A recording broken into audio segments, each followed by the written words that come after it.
Friends, welcome to UVC మస్తీ. బాబులుగాడి దెబ్బంటే గోల్కొండ అబ్బా అనాలి అంటూ ఆయన చెప్పిన డైలాగ్ అప్పట్లో అందరి నోట వినిపించేది. అదే మామ మన తక్షణ కర్తవ్యం అంటూ పలికిన డైలాగ్స్ కూడా ఇప్పటికీ మర్చిపోలేం. అంతేకాదు రావోయి మా ఇంటికి మామ మాటున్నది మంచి మాటున్నది అనే సాంగ్ చాలా మందికి ఇప్పటికీ ఆల్ టైమ్ ఫేవరెట్ సాంగ్. ఈ సాంగ్ లో సావిత్రి గారితో కలిసి ఆయన నటించిన తీరు అద్భుతంగా ఉందని చెప్పాలి. ఇంతకీ ఎవరి గురించి ఇదంతా అనుకుంటున్నారా? అందంగా ఉంటూనే విలనిజాన్ని పండించి అందమైన విలన్ గా పేరు తెచ్చుకున్న ఆయనే ఆర్ నాగేశ్వరరావు గారు. విలన్ అంటే గళ్ల పంచే, పెద్ద పెద్ద మీసాలు, బుగ్గ మీద 1-2 కత్తిగాట్లు ఉండాలి అన్నట్టుగా ఉండేది అప్పటి సినిమాల్లో విలన్ తీరు. అయితే అవేమీ అక్కర్లేకుండా విలన్ పాత్రధారి కూడా హీరో తరహాలో అందంగా సాత్వికంగా కనబడవచ్చని, అతనిలోని క్రూరత్వానికి బయటకు కనిపించే ఆకారానికి సంబంధం లేదని విలనిజానికి కొత్త అర్థం చెప్పిన విలక్షణ నటుడు ఆర్ నాగేశ్వరరావు గారు. ఎన్టీఆర్, ఏఎన్ఆర్ గార్లతో అప్పట్లో ఎన్నో సినిమాల్లో నటించిన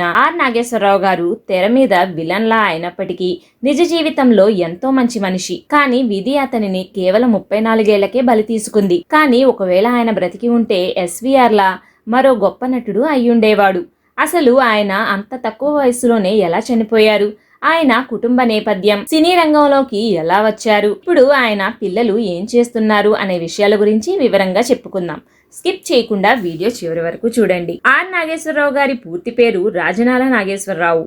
1928 జూలై 1న సికింద్రాబాద్ లో జన్మించారు. ఈయన తండ్రి రైల్వేలో పనిచేసేవారు. నాగేశ్వరరావు గారు తల్లి కడుపులో ఉండగానే తన తండ్రి కన్నుమూశారు. దాంతో ఆయన బాబాయ్ ఆయన్ని పెంచి పెద్ద చేశారు. ఈయనకు ఒక అన్న రామారావు ఉండేవారు. వారు కూడా రైల్వేలోనే పనిచేసేవారు. అయితే ఆర్ నాగేశ్వరరావు గారు చదువు మీద పెద్దగా ఆసక్తి చూపేవారు కాదు. చిన్నప్పటి నుండి సినిమాలంటే విపరీతమైన ఆసక్తి ఉండేది ఆయనకు. ఇంటర్ వరకు చదివి ఆ తరువాత చదువుకి గుడ్ బై చెప్పేశారు. ఆ తరువాత బిట్రగుంటలో ఉండే తన తమ్ముడి కూతురుని ఇచ్చి 1946లో పెళ్లి చేశారు నాగేశ్వరరావు గారి అమ్మగారు. అప్పటికి ఆయనకు ఉద్యోగం లేకుండా ఖాళీగానే ఉండేవారు. దాంతో తన అత్తగారింట్లోనే ఉంటూ ఆ ఊరిలో ఓ టూరింగ్ టాకీస్ లో మేనేజర్ గా పనిలో కుదిరారు. టూరింగ్ టాకీస్ మేనేజర్ గా కొంత అనుభవం సంపాదించుకుని తిరిగి తన సొంత ఊరైన సికింద్రాబాద్ కు వచ్చి పారమౌంట్ థియేటర్ లో పని కుదుర్చుకున్నారు. ఆ సమయంలోనే పూర్ణ పిక్చర్స్ మేనేజర్ కామరాజుతో పరిచయాలు ఏర్పడ్డాయి. సరిగ్గా అదే సమయంలో హైదరాబాద్ లో రజాకార్ల ఉద్యమాలు జోరుగా జరిగేవి. ఆ అల్లర్లు తట్టుకుని అక్కడ ఉండలేక తన భార్యను పుట్టింట్లో వదిలేసి తన స్నేహితుడితో కలిసి చెన్నై వెళ్లిపోయారు. అక్కడ ఉద్యోగ ప్రయత్నాలు మొదలు పెట్టారు. ఆ సమయంలో పూర్ణ పిక్చర్స్ మేనేజర్ కామరాజు గారు పార్వతీపురంలో ఓ థియేటర్ కొనుగోలు చేసి దానికి నాగేశ్వరరావు గారిని మేనేజర్ గా నియమించారు. అప్పటికి రజాకార్ల అల్లర్లు సర్దుమణగటంతో సికింద్రాబాద్ లో పూర్ణ డిస్ట్రిబ్యూషన్ ఆఫీస్ కి బదిలీ చేయించుకున్నారు. అది సినిమా ఆఫీస్ కావడం వలన అక్కడ సినిమా వాళ్లతో బాగా పరిచయాలు ఏర్పడ్డాయి. ఆ పరిచయాలతోనే సొంతంగా ప్రీమియర్ పిక్చర్స్ అనే పేరుతో సొంతంగా డిస్ట్రిబ్యూషన్ ఆఫీస్ ఏర్పాటు చేసుకున్నారు నాగేశ్వరరావు గారు. డిస్ట్రిబ్యూషన్ పనుల్లో భాగంగా ఓసారి చెన్నై వెళ్లారు. అక్కడ షావుకారు షూటింగ్ లొకేషన్ లో ఓ సందర్భంలో ఎల్వి ప్రసాద్ గారిని కలిశారు. అప్పటికే నాగేశ్వరరావు గారి స్నేహితులు నువ్వు చూడ్డానికి బావుంటావు, సినిమాల్లో చేయమని పదే పదే చెప్తుంటేవారు. నాగేశ్వరరావు గారికి కూడా ఆ కోరిక మొదలైంది. ఈ ఆలోచనలతో ఎల్వి ప్రసాద్ గారిని నేను సినిమాల్లో నటించడానికి పనికి వస్తానా అని అడిగారు. ఎల్వి ప్రసాద్ గారు ఆయన్ని ఒక్కసారి చూసి అవకాశం ఇస్తే ఏమాత్రం ఆలోచించకు అని సలహా ఇవ్వడంతో ఆయన సినిమాల్లో నటించాలి అని నిర్ణయించుకున్నారు. ఆ ప్రయత్నాల్లో భాగంగా తన సన్నిహితుడు పూర్ణ పిక్చర్స్ మేనేజర్ కామరాజు గారి రికమెండేషన్ ద్వారా ఎన్టీఆర్ గారు నటిస్తున్న రాజు పేద సినిమాలో ఆర్ నాగేశ్వరరావు గారికి తొలి అవకాశం లభించింది. ఆ తరువాత వెంటనే సంక్రాంతి అనే సినిమాలో కూడా విలన్ అవకాశం వచ్చింది. అయితే మొదట విడుదలైన సినిమా మాత్రం సంక్రాంతి. అలా ఆయన సినీ రంగ ప్రవేశం జరిగింది. ఆ తరువాత ఆయన ఎన్నో సినిమాల్లో నటించి మంచి పేరు తెచ్చుకున్నారు. ఆ వివరాలు తెలుసుకునే ముందు చిన్న రిక్వెస్ట్ ఫ్రెండ్స్ మన ఛానల్లో వీడియోలను చాలా మంది చూస్తున్నారు కానీ సబ్స్క్రైబ్ చేసుకోవటం మర్చిపోతున్నారు. మా వీడియోలు మీకు నచ్చినట్లయితే మాత్రం మర్చిపోకుండా సబ్స్క్రైబ్ చేసుకోండి ఫ్రెండ్స్. దానితో మాకు కొంత మోటివేషన్ వస్తుంది. అలాగే మరిన్ని మంచి వీడియోలు మీకోసం తీసుకువస్తాం. సంక్రాంతి సినిమాలో విలన్ పాపారావుగా ఆయనకు మంచి గుర్తింపు వచ్చింది. ఆ తర్వాత ఏఎన్ఆర్ గారి కన్నతల్లి, భానుమతి గారి సొంత సినిమా అయిన చండీరాణి సినిమాల్లో విలన్ గా ఆయన నట జీవితాన్ని సుస్థిరం చేశాయి. ఆ తరువాత ఇక ఆర్ నాగేశ్వరరావు గారు వెనుతిరిగి చూసుకోలేదు. నాటకాల్లో మంచి అనుభవం ఉన్న నటులే సినిమాల్లోకి రావటానికి ఇబ్బందులు పడుతున్న ఆ రోజుల్లో ఎటువంటి నాటక అనుభవం లేకుండా తన నటనతో ప్రేక్షకులకు బాగా దగ్గరయ్యారు. మంచి నటుడిగా పేరు తెచ్చుకోవటంతో ఎన్నో అవకాశాలు వెతుక్కుంటూ వచ్చాయి. ముఖ్యంగా కేవీ రెడ్డి గారు నాగేశ్వరరావు గారిని బాగా ప్రోత్సహించేవారు. కేవీ రెడ్డి గారి ప్రతి సినిమాల్లో ఈయన ఖచ్చితంగా ఉండేవారు.